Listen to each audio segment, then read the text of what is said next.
And so that's kind of what I tell people to be able to say, not an either or, it's a both and then that comes with the opportunity that we all can then contribute and do something. It isn't now like, oh, now lean into your white guilt and change everything because it's your fault.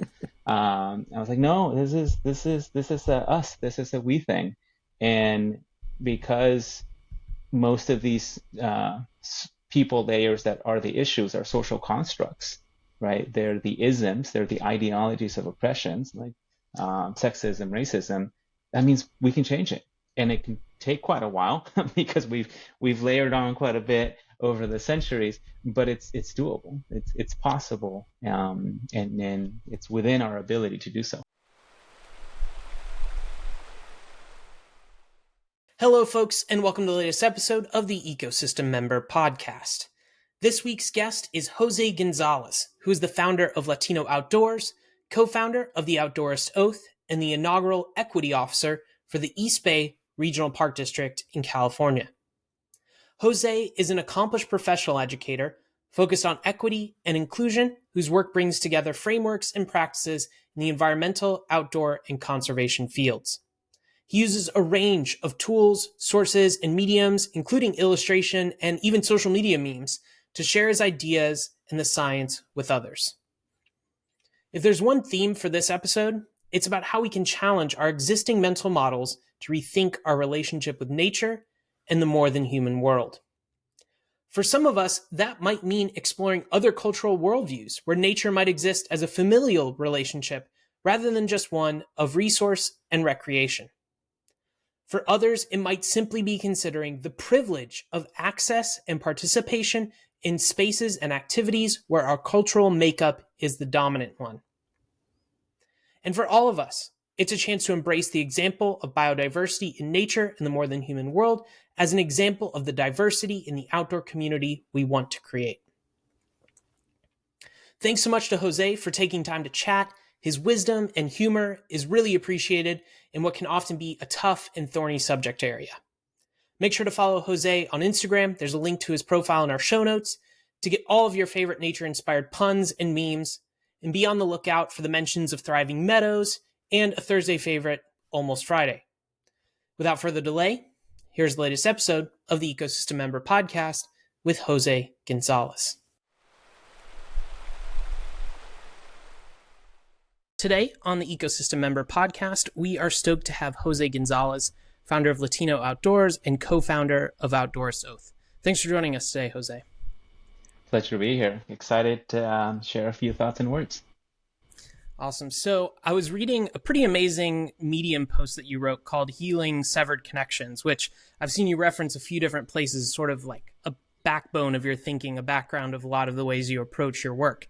And you cite a presentation and a slide that was titled The Philosophical Aspects of Cultural Difference by Charles Thomas Jr., who's executive director of the Outward Bound Adventures. I'm sure many of our listeners have heard of him.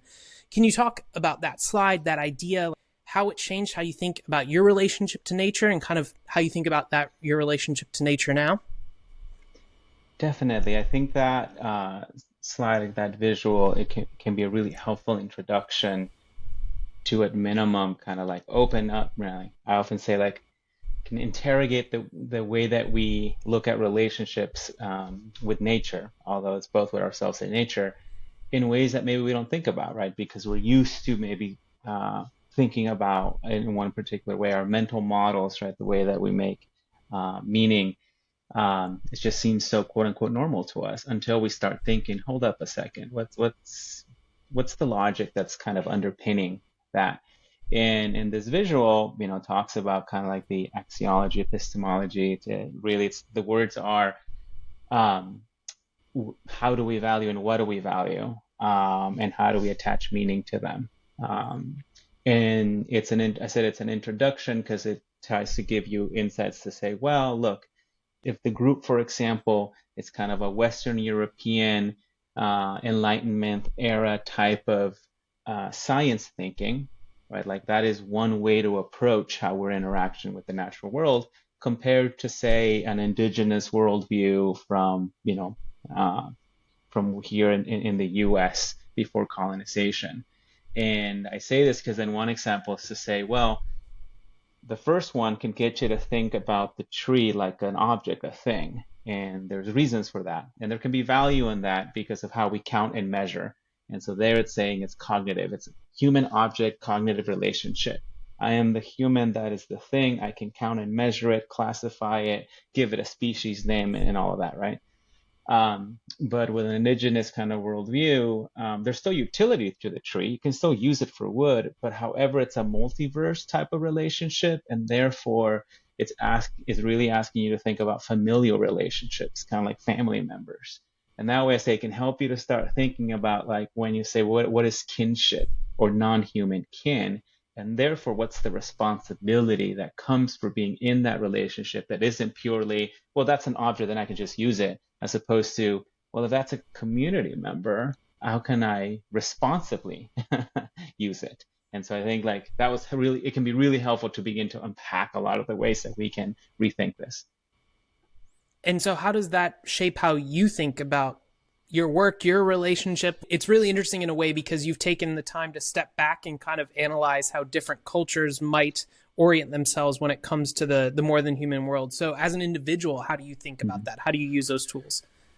I think the great thing from me is one, I can still build on and expand on my background as an educator, right? I was trained as an educator, both in the classroom as a teacher, but also in outdoor science and the like. And I say that because part of that is kind of how do we help people really both understand and connect to the natural world, to the land, and so forth. So there's that. And then also, though, personally for me, because my own indigeneity, it's pretty lost in terms of to myself and my family history. I'm an immigrant from Mexico. And even though I can say, oh, yeah, from where I was born regionally, these are the indigenous communities there, but that connection was severed for me in terms of for a bunch of reasons. And so I also can't come to the US and say, oh, cool, look, here's how I'm indigenous in this land, because that's also not true. I didn't grow up in that way with this land here. And yet I think it's still important for me to think about why that's valuable, because it can help both inform and not be presumptive about how I approach conservation, how I approach stewardship, can help me really be truly open to understanding what's being shared at times and understand how it has a pretty deep meaning. So when people say, oh, it's a rain dance, that by now can be so reductive because of pop culture or what we see in cartoons or movies, but you're not really listening that actually that is one way to connect with the natural, to communicate and to make sense making that is still science based. You're still gathering data. And so I think that's the exciting part, that for me, it makes the experience richer. It makes the opportunities to do this work together that much more meaningful and important. Yeah, and I think a lot of your work is around inclusivity. And I think you just kind of highlighted one of the reasons to promote this is this richer, more diverse experience for literally everyone involved that comes along with that. And I think what's interesting is that, this will be a video, but it's also an audio. So if people can't tell, I'm a white male. And many of my kin, my folks that look like me and interact with the world like I do, when they hear non-white people talk about inclusivity when it comes to the outdoors, they kind of laugh. They're like, well, the trail is free, the parking is free. Like, even with some national parks where you pay an entrance fee, it's not that expensive.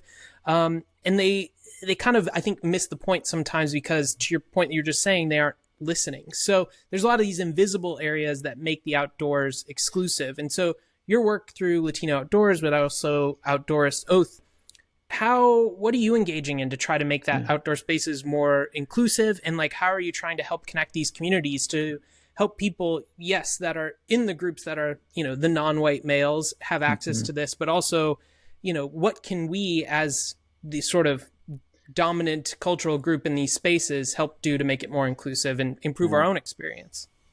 It's a great question, and I'm glad you frame it that way, right? Because I said the opportunity here is for everyone.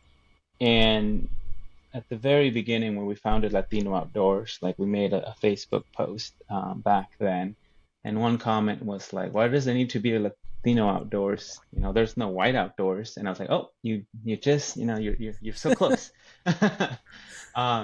But Dr. Carolyn Finney has a line that where she says, privilege has the privilege of not seeing itself.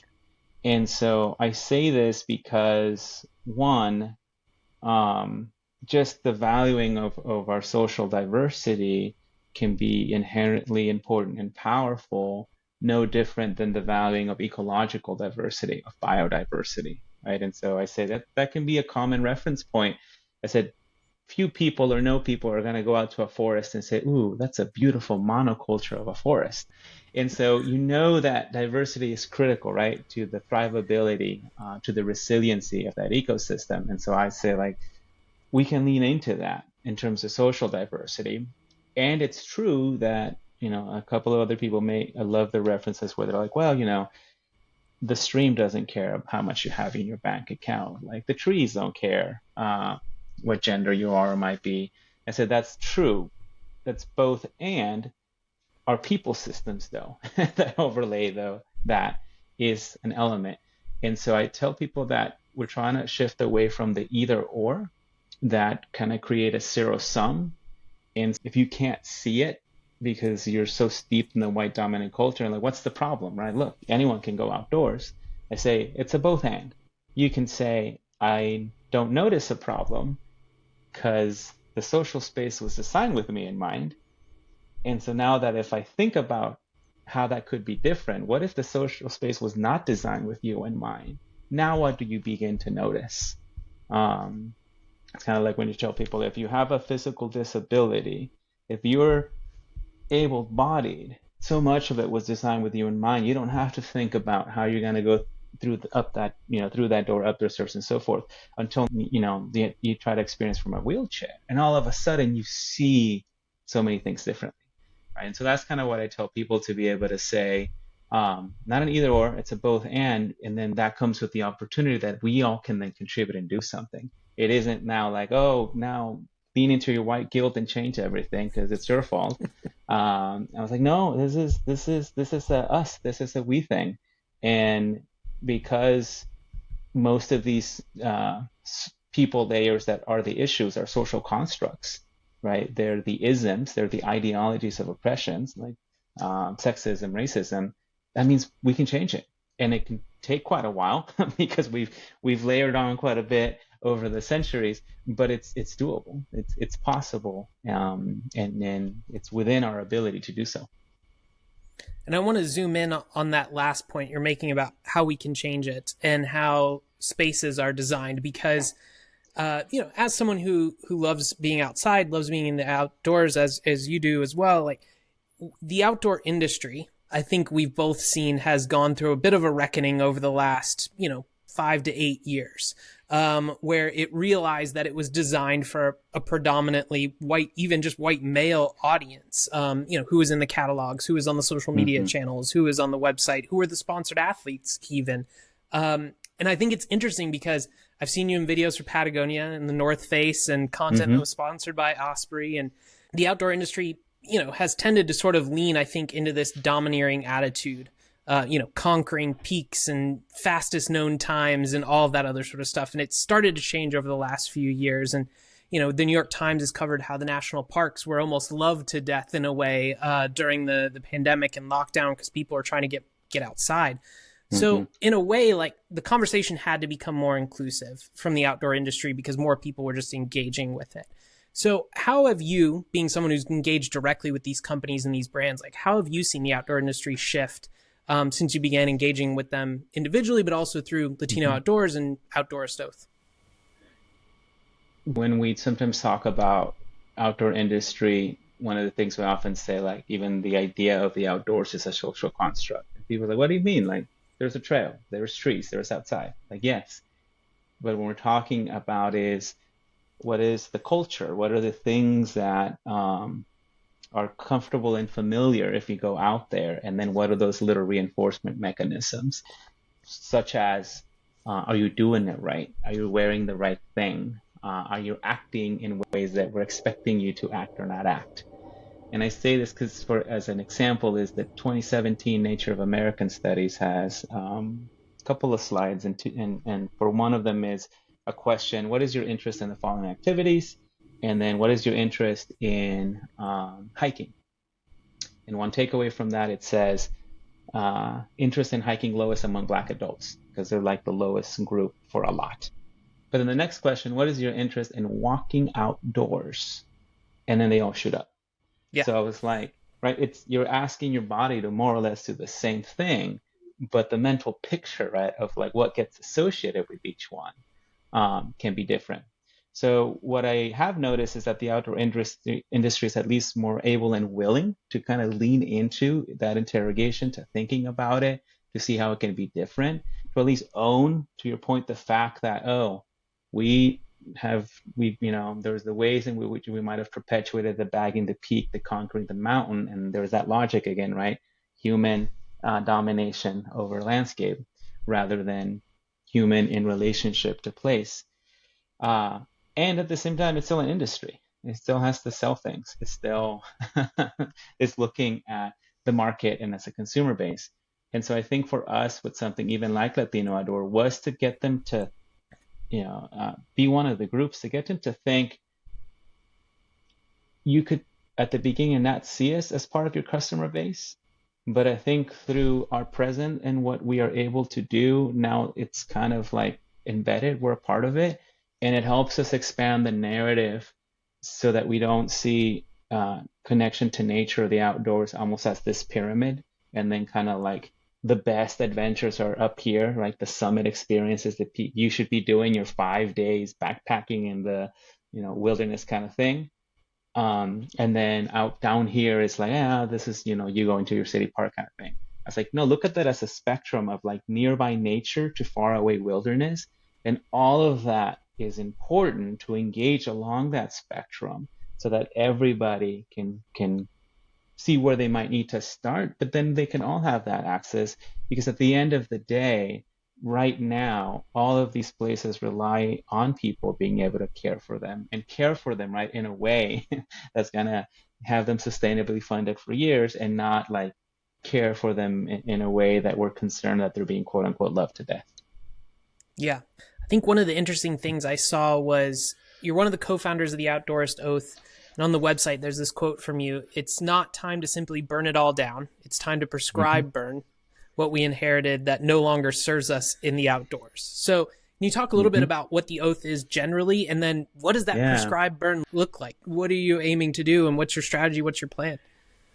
Yeah, I think with prescribed burn is one of those examples in what I was saying, going back to the first question, right? How has my thinking really been shaped to question what I could take as presumptions, but also look at what's mentorship from the land, how the language of ecology can be in relationship to social justice. And as humans, we're still pretty unique in many ways compared to our human kins, and yet we can't perpetuate the idea that we're apart from nature. That's my other quote. It's not about being apart from nature. It's about remembering we're a part of nature. Um, and so the Outdoorist Oath is really trying to be expansive, to be able to say, yeah, let's look at the ways that we show up for planet, that we show up for the outdoors, that we want to be more inclusive, that we want to experience adventure. And let's bring all the people that do this work together, knowing that for systemic change, we need big pieces to move. And there can be an individual role, because sometimes that's what's happened, right? Well, it's all so big, and what can I as an individual do? And we say, look, it kind of benefits the system. It's kind of a design element for you to feel hopeless and powerless, because then for sure nothing changes. And so trying to like really support the sparks that are all there for all the people. But I think it's like element of understanding too the reality of the frustration, right? That people are like, this is all sucks. We just need to start over. And so it's that idea like burn it all down. And so I was like, I understand that. I have an affinity to that feeling. I said, and is it structured in such a way that we can be responsible fire tenders? Because if the conditions are not right, then it's going to be an intensive, destructive wildfire, just like we experience, for example, in California, and not a good fire. And what I mean by good fire is one that is low intensity and it's helpful and almost even necessary for a fire adapted ecosystem for thrivability, right? For healthy succession. It's kind of like if the conditions are bad because we did a lot of suppression, and we didn't care for the landscape, and now we have climate change.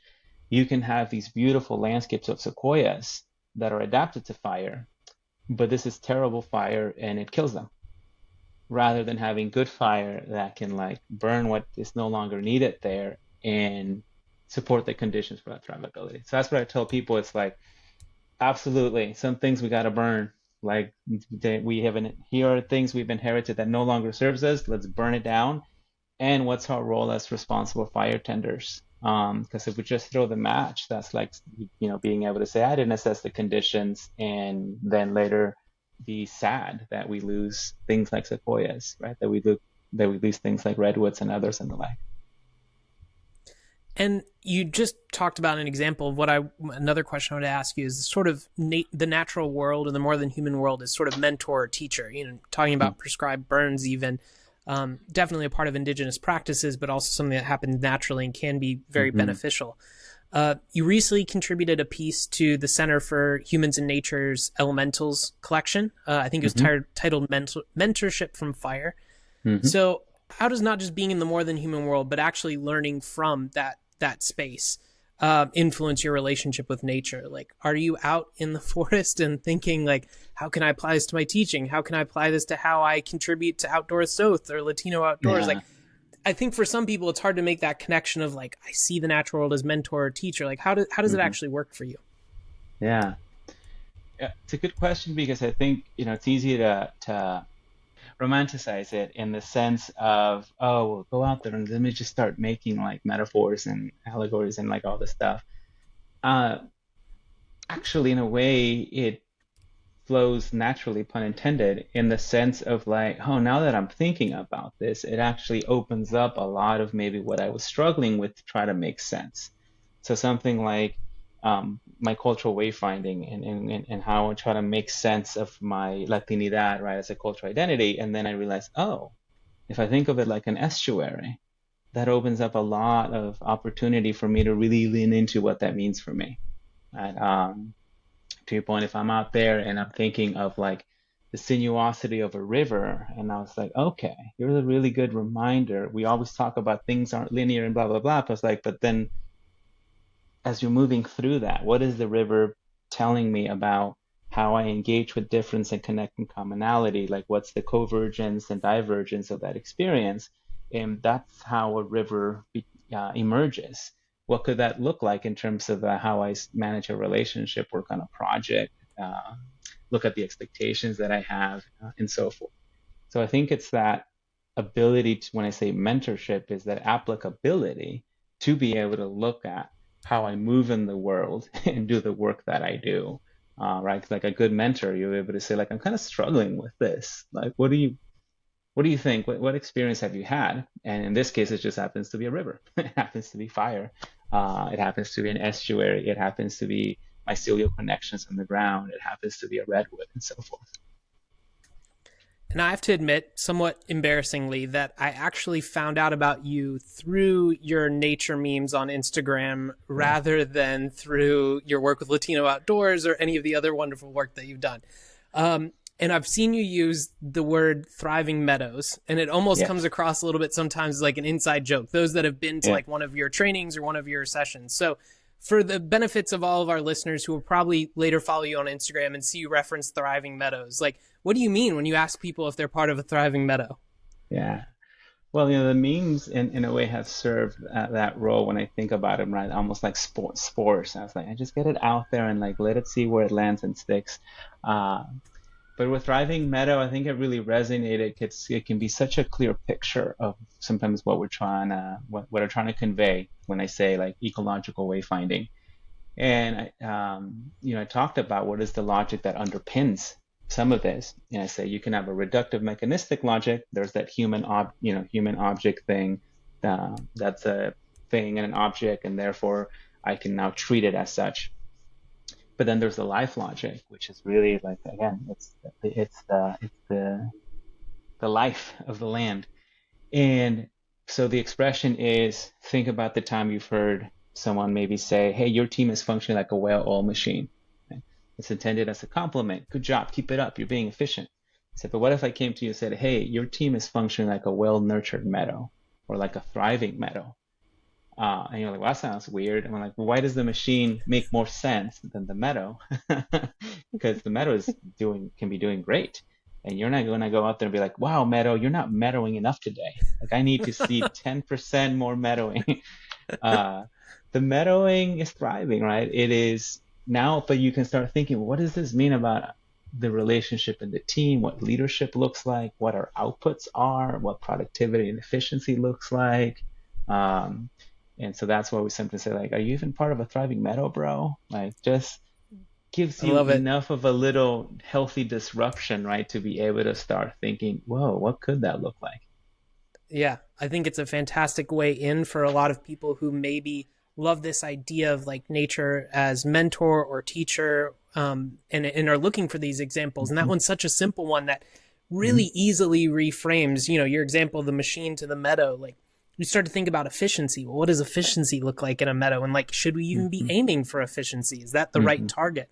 A really great reframe. And so, to bring our conversation to a close, there's this video that you did for Marriott, and you said you want your legacy to be like a redwood. Hmm. What did you mean by that? What are you doing to support that? Like, what does all that look like? Help us make sense of a legacy of a redwood. Yeah. I mean, I'm a sucker for redwoods, and both sequoias and coastal redwoods, but especially coastal redwoods. Um, Part of it is because as an immigrant kid from Mexico, I first saw sequoias for the first time on a sixth grade school trip. And just kind of like it just hit me with amazement. And in kind of Latin American literature, there's this idea of magical realism, right? It's the way in which the fantastical kind of blends in with reality, but it helps make sense for a lot of things.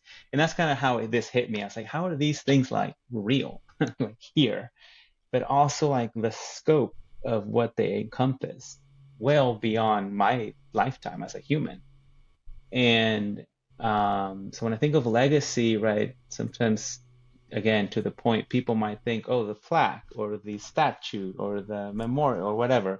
I'm like, but what better legacy than a redwood that can just be, doesn't have to prove anything, and yet it can be there, and can be alive, not static, not dead, and can still be in relationship and offer something for everyone that comes into that experience. Because that's kind of what I hope, that the sense of what I work on, uh, anything that I leave behind, by kind of thinking of that role of being a future ancestor, we're leaving a legacy that still contributes with that thrivability. And it isn't just a kind of a static moment in time that I'm expecting to kind of like live for as long as possible. Awesome. That's fantastic. Really beautiful way to bring our conversation to a close. Thank you so much for joining us today, Jose. I'm really excited to share this with our listeners. It's been a pleasure, excited to connect, and hopefully there'll be more opportunities.